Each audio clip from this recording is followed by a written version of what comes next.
Bom, gente, bom dia. Então, tinha combinado com vocês que iria dar continuidade à disciplina, dessa vez falando sobre corpos rígidos, né? E como é que esses corpos rígidos, no espaço ou no plano, devem ser interpretados de acordo com seu movimento, né? E, obviamente, para falar de movimento, pues vamos ter que trabalhar com quantidades vetoriais, que são, digamos, o formalismo mais adequado para se referir a seus comportamentos cinemáticos, né? E posteriormente também para sua modelagem dinâmica, né? Mas comecemos por relembrar, né, o que seria um corpo rígido, né? Então, por exemplo, aqui eu já preparei aqui no VRAP, né? Eu tenho essa simulação aqui. É uma simulação que já está pronta, mas que eu vou deixar para vocês aí disponível no Schoology, com o objetivo de que vocês façam simulações também e entendam o que eu vou explicar hoje, né? Basicamente aqui é um UR5, né? Um robô que tem, a ver, vamos aqui, chega no, bom, nesse caso temos quantas juntas aqui? Temos uma junta aqui, dois, três, quatro, cinco e seis, né? Então temos seis juntas de tipo revolução, logo ele tem 6 graus de liberdade, certo? De acordo com o que a gente viu na aula passada. Mas o que eu quero mostrar aqui, inclusive, observem que eu estou mostrando, né, o marco, né? O marco de referência. Os marcos de referência, nesse caso estou mostrando aqui uma seta azul, vermelha e verde, né, para representar respectivamente o eixo C, o eixo X e o eixo Y. Aqui na esquina superior direita, inferior direita, né, vocês veem que tem um mapinha, né, que ele mostra, né, tipo um diagrama, né, que mostra essas cores, né, e é justamente essas cores que vão representar a posição de cada corpo rígido. Quando a gente se pergunta sobre isso, né, sobre como especificar a posição de, por exemplo, esse marco aqui, esse marco de referência aqui, o que está na parte superior do robô, ele, observem que ele está aqui, certo? Mas ele pode ser representado com relação a isso. E é isso que a gente vai falar hoje, né? Quando a gente fala de movimento de um corpo rígido, a gente vai primeiro tentar entender como se planteia, né, o problema, eh, como se planeja, perdão, o problema em R2, no plano, né? E a partir disso fazemos uma breve extrapolação desse problema a 3 dimensões, que seria no espaço, né? E vamos a conferir o seu funcionamento e também vou trazer essa simulação aqui para que vocês confiram certamente que esse conhecimento tem uma certa, bom, tem uma altíssima coerência com o que acontece com um robô real, né? Então vamos primeiro ir para o quadro, né? E mais uma vez, né? Eu vou utilizar alguns formalismos, né? Baseados em vetores, mas aqui, primeiramente, a gente vai definir o que seria uma coordenada livre, né? Ou simplesmente um vetor livre, né? O vetor livre como tal não existe. Na verdade, é uma concepção, um paradigma que a gente pode dizer a priori que é quando a gente não se importa em saber com que ou com relação a que espaço eu represento esse vetor. Então podemos logo começar por definir,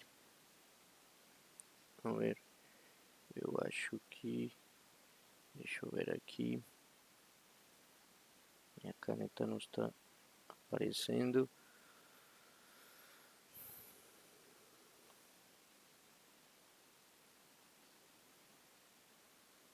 Deixa eu ver o que aconteceu aqui. Bom, vamos deixar então desse jeito. Deixa eu troco aqui e pronto. Ok, pronto, certo. É... Bom, então vamos lembrar, né? O que seria então um vetor livre? Então, primeiro definamos, hoje vamos falar sobre movimento, né? Movimento de corpos rígidos, né? né? E para falar de movimento de corpos rígidos, evidentemente, a primeira coisa seria falar sobre um vetor livre, né? Então, o que seria um vetor livre? Então, bom, eu posso ter aqui um eixo, um conjunto, um espaço, né, tridimensional, né? Vou chamar x, y e z. E eu posso ter um ponto aqui que pode ser representado por um vetor, né? E esse vetor v, ele pode ser considerado livre, né? Então vamos dizer um vetor livre,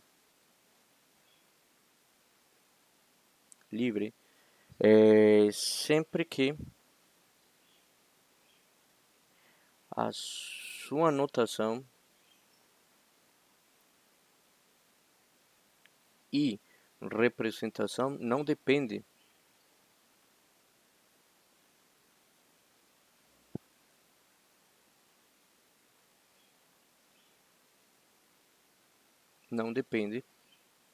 de eh,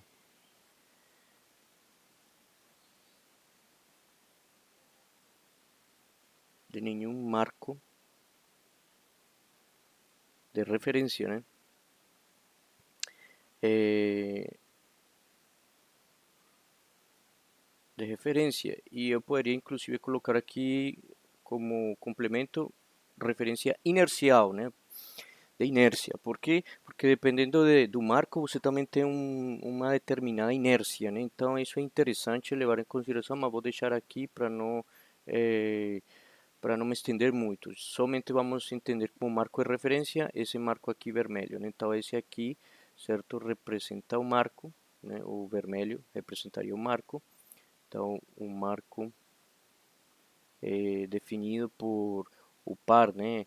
Ou vamos colocar aqui x, y, z, né? Definem um marco, vamos supor, estático do espaço, por dizer assim, do espaço onde alguma coisa vai se movimentar, alguma coisa vai ser, vai executar algum trabalho. Então, esse vetor V pode representar alguma partícula, alguma coisa que se movimenta nesse espaço, e ele, pelo fato de ser representado em S, não pode ser livre. Seria livre se esse vetor estivesse se movimentando e a sua representação não dependesse desse marco. Eu posso ter um outro marco aqui, inclusive, eu posso ter um marco aqui, vamos supor, opa, vamos ver aqui, na cor azul, por exemplo, eu vou colocar aqui outro marco, né, que eu vou chamar de x alfa, y alfa e aqui c alfa, né? E eu posso ter um outro marco aqui, x beta, y beta e c beta, né? Se esse vetor B vai ser representado com relação a esse marco aqui, a gente já sabe de antemão que ele não pode ser, ele não é livre porque está sendo representado em termos desse aqui. Ou eu posso representar V também em termos do marco x beta, y beta e c beta, né? Certo? Ou eu posso representar em termos desse marco aqui, então podemos chamar isso aqui de S alfa, ou perdão, S beta, né? E aqui eu posso chamar de S alfa, né? Então, o que eu quero dizer é o seguinte, e o conceito que eu vou trazer aqui hoje é justamente esse. A gente vai utilizar marcos de referência, certo? Para representar qualquer vetor. E é justamente por a gente se importar com sua representação em termos de algum espaço ou marco de referência que a gente termina dizendo que nenhum vetor que a gente vai trabalhar aqui é livre. Então, todos os vetores que a gente vai trabalhar aqui não podem ser livres. São vetores que vão ter uma representação em função de algum marco existente, né? Então, digamos que o conceito de vetor livre é mais uma questão formal, né?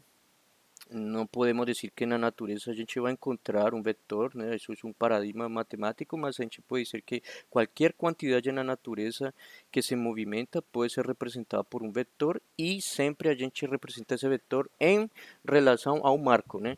a algum entorno, certo? Então nunca é livre. A questão de liberdade já é mais uma questão teórica, né? Eu só apaguei aqui para escrever melhor, eu vou escrever inclusive em azul. Opa, vou escrever aqui de novo.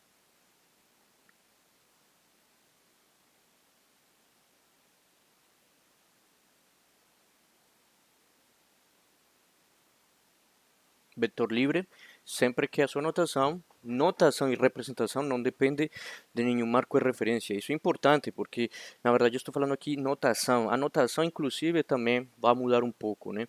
A depender de qual vai ser o marco com que ele está sendo representado e, obviamente, a sua representação, porque as coordenadas que a gente vai utilizar vão depender do marco de referência. Mas, para isso, consequentemente, a gente vai terminar falando de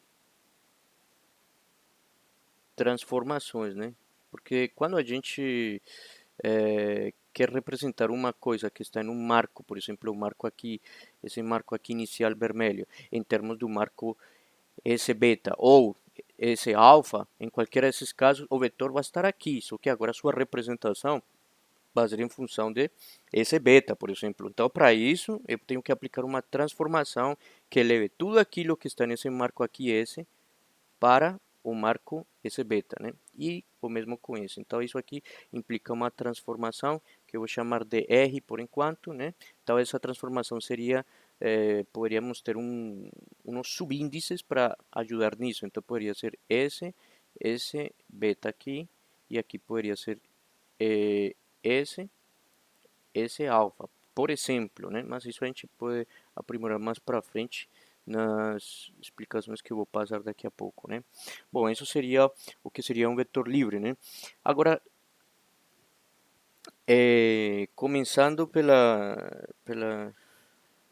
questão que estou falando é que não vamos trabalhar com vetores livres, né?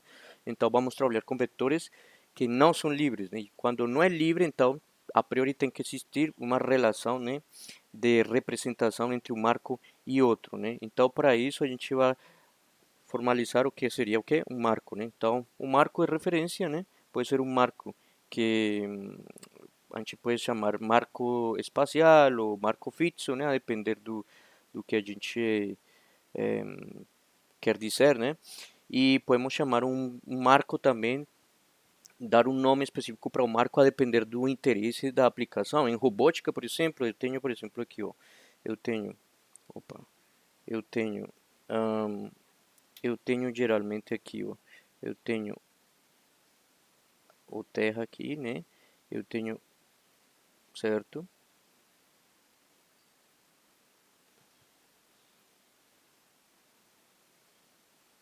Tenho uma outra articulação aqui, uma outra articulação aqui e por aí vai. E aqui está o efetor final. Pronto. Nesse caso, vamos assumir que é um robô planar, né? Estamos em R2, né?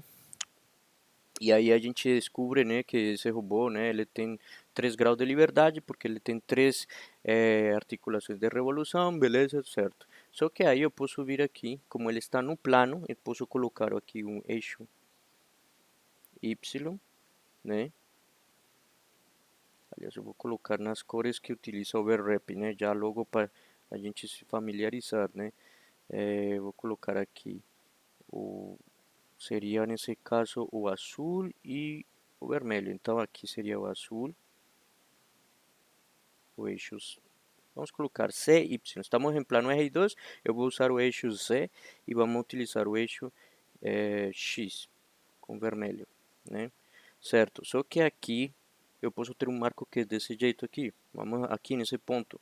Eu posso ter o X um pouquinho inclinado, vamos supor assim, e o C um pouquinho também rotado aqui. Então aqui teríamos um C e aqui teríamos um X, né? Certo. Então, nesse sentido, isso aqui seria um marco, né? Então, por exemplo, aqui costumam chamar de marco do corpo, ou body frame, né? Em inglês, mas na verdade a gente vai utilizar como B, né? Então, vamos utilizar aqui a letra B entre chaves, né? E aqui o marco estático, o fixo, que geralmente está associado àquele link que não está em movimento, que é a Terra, né? Então chamamos de S e aqui chamamos de B. E aí onde vem a questão. Então, se eu tenho um marco B e um marco S, isso aqui tem uma relação. E é isso que a gente vai trabalhar nessa disciplina, pelo menos no dia de hoje e nas próximas aulas, para poder entender a cinemática do robô, né? Então, se a gente quiser representar alguma coisa, por exemplo, um ponto que esteja aqui, né? Esse ponto, ele vai ter uma representação no marco S ou também no marco B. Nos dois casos, a gente vai ter que levar em consideração que um vetor que começa em S e vai até o ponto P, só que esse vetor vai estar em S, e um outro vetor que começa em B, nesse marco, e vai até o ponto P. Então seria um vetor mais representado em B. E a questão toda aí é qual das duas representações eu vou utilizar. Então aí na verdade não tem é bem criterioso, né? O que a gente vai fazer, o que a gente vai representar, né? Como fica mais fácil, como o custo numérico fica melhor. Então aí vai depender do que você for fazer, e aí você vai escolher certamente a melhor opção. Mas nesse caso, aqui a gente sabe de antemão que tem duas representações para P, porque temos dois marcos em questão, o B e o S. E B, vou chamar aqui de body frame, só para que fique claro que é uma nomenclatura comum, por isso a letra B, B, body de corpo, né? E aqui espaço, o marco do espaço, né? Então, nesse caso, como ele é estático, associado à Terra, então podemos dizer que esse é o marco do espaço, né? Poderíamos dizer que inclusive do espaço de trabalho, né?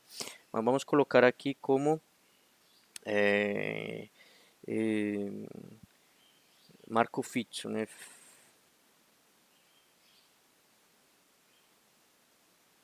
Marco fixo, né? E aí então a gente tem S e B. S para representar o que é o espaço fixo, o marco fixo, e B para representar o marco do corpo, né? O body frame, né? E aí então pronto, aí já deixamos claro e aí já vem uma questão bem interessante nisso tudo, que é tipo como é que a gente representa os movimentos de um corpo rígido no plano, né? Então no plano comecemos com digamos, um exemplo didático para a gente poder deduzir isso, né? E aí começamos por, a ver, movimentos, movimento, né? De corpo rígido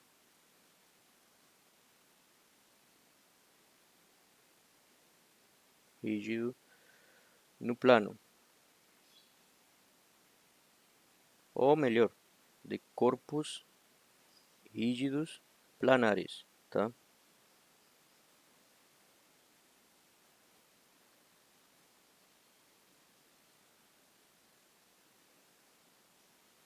Planares, pronto. E com isso aí, então, a gente começa a entrar em matéria na aula de hoje. Quando a gente fala de corpos rígidos planares, estamos falando de R2, né? Então, só para deixar claro aqui, R2, né? Sabemos que graus de liberdade máximos nessas condições de O F é igual a 3, certo? E é justamente isso que eu vou representar aqui agora. Eu vou pegar aqui um marco. Então, olha lá, já estou começando a falar de marco. Então, eu pego aqui o marco fixo, que eu vou colocar aqui como XS com subíndice S e um YS para representar o que? O marco fixo, né? S. Eu posso inclusive colocar aqui um simbolinho assim para definir que é como fixo, terra, estático, né? E o mesmo em Y, né? Pronto. E eu vou ter um outro marco que eu vou colocar aqui, que vai ser um outro marco que eu vou chamar de B, né? Para representar o marco do corpo, né, que se movimenta com relação ao S, né, e eu vou colocar ele dessa maneira aqui, ó,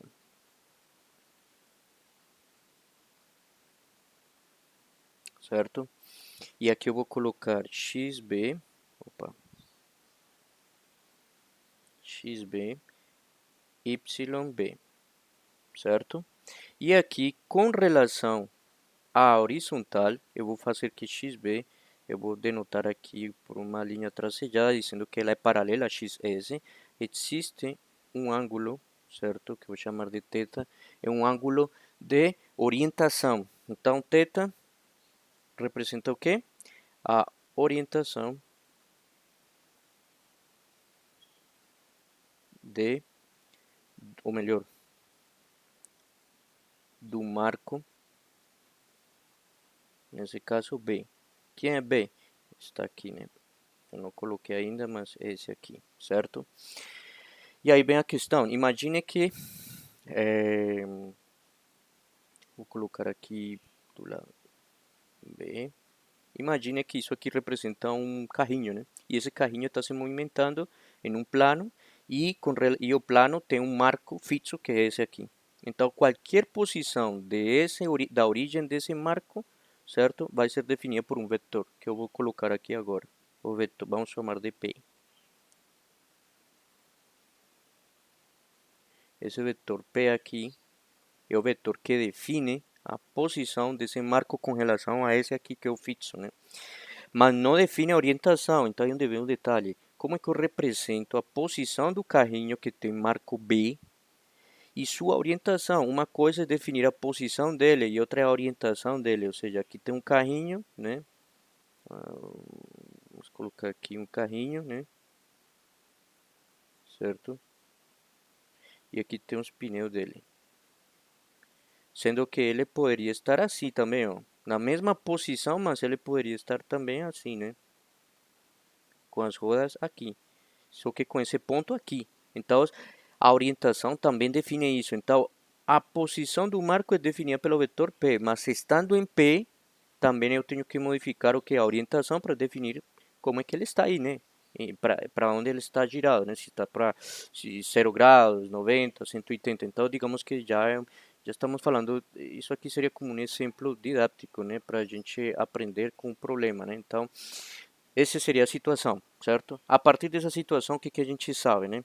Ah, bom, se eu tenho um ponto P, esse ponto P ele está definido aonde? Ele está dentro do marco S. Então eu sei que P se pode representar como, então ele deve ter uma coordenada, né? Deve ter umas coordenadas, uma abscissa, uma coordenada e uma ordenada, né? E essa abscissa aqui vai ser quem? P, X, e aqui vai ser P, Y. Então eu vou ter P, X, P, Y. Uma notação vetorial, certo? Podemos dizer inclusive que isso é um vetor, né? Então pronto, se pode representar assim, com parênteses e tudo. Mas tem uma outra representação, usando a base de representação vetorial dentro do marco S. Então esse marco, a priori, ele tem que ter o quê? Pelo que a gente já deve saber em álgebra linear, né? Se tem um espaço, então esse espaço tem uma base, essa base tem que ser um conjunto de vetores unitários e ortogonais entre si. E aí está. Então, justamente por isso, eu vou trazer aqui de outra cor, eu vou colocar aqui o verde, vou colocar aqui, ó, é, vou colocar aqui YS chapéu para dizer que ele é unitário e o mesmo para esse aqui, seria XS chapéu. Condição, pois que ó, YDS chapéu, a norma dele é igual à norma de XDS chapéu igual a 1, né? E a outra é que YDS vezes produto ponto, né? XS é igual a 0, dizendo que eles são simplesmente o quê? Ortogonais, né? Bom, o produto interno também, dependendo, mas aqui podemos, geometricamente falando, isto aqui seria o produto ponto, né? E aí vai dar 0, né? Mas é a mesma coisa que o produto interno, né? No espaço R2, né? Etc. Tá bom, isso aqui então vai ser representado como? Também pode ser representado da seguinte maneira. P de x, né? Vezes, quem? XS más P de Y, YS chapéu. É a mesma coisa, simplificando, né? A gente tem, por exemplo, um número, vamos aqui, y, xy, eu tenho aqui, sei lá, 3 e 4, né? eu costumo, costuma, né, se escrever assim 3 4 e isso aqui é um vetor P. Então aqui eu tenho um vetor P, certo? Pronto. Mas eu também sei que isso se pode escrever como 3i mais 4j, sendo que i, j representam uma base, né? Se escreve geralmente assim, span, né? Igual a R2. Bom, sendo bem sucintos aí, isso está dizendo basicamente isso. É uma base que gera o espaço R2, né? Qualquer vetor que é uma combinação linear de I e J, eh, perdão, qualquer combinação linear de I e J vai dar um vetor que pertence a R2, logo I e J é uma base para R2. Então, só me posicionando teoricamente no que a gente está falando por enquanto. O vetor P, ele pode ser uma combinação linear da base do Marco Fizzo, né? Você pode escrever como uma combinação linear, certo? Mas aí vem outra questão que agora é importante. Como é que eu represento, certo, xb, que é esse aqui, como eu represento xb, yb em termos de xs e ys, né? De acordo com a orientação. Até aqui eu só estou representando o ponto, né? P, o vetor que representa a posição do marco B em S. Mas estando aqui, agora eu me preocupo por quê? Por isso, do jeito que está aqui, é como se eu estivesse dizendo somente que aqui está S, né? Opa. Do jeito que estou falando aqui, é como se eu estivesse dizendo que aqui está S, aqui está o vetor P, e aqui, ó, está o marco B, certo? Isso aqui é o que estou dizendo apenas com essa anotação aqui. Mas se θ vai ser igual a quanto? A zero, né? Não tem nenhuma orientação. Só que no meu caso, estou assumindo que isso aqui vai ser diferente de zero para poder modelar uma equação que abranja também essa possibilidade, né? De θ ser diferente de zero. Então, tenho que assumir que isso é diferente de zero para que acontece, né? Com essa expressão, né? E para eu modelar isso aí, então eu vou utilizar, né? Ou vamos a utilizar, né? As projeções, né? As projeções de cada um desses eixos, né? Sobre, sobre xs,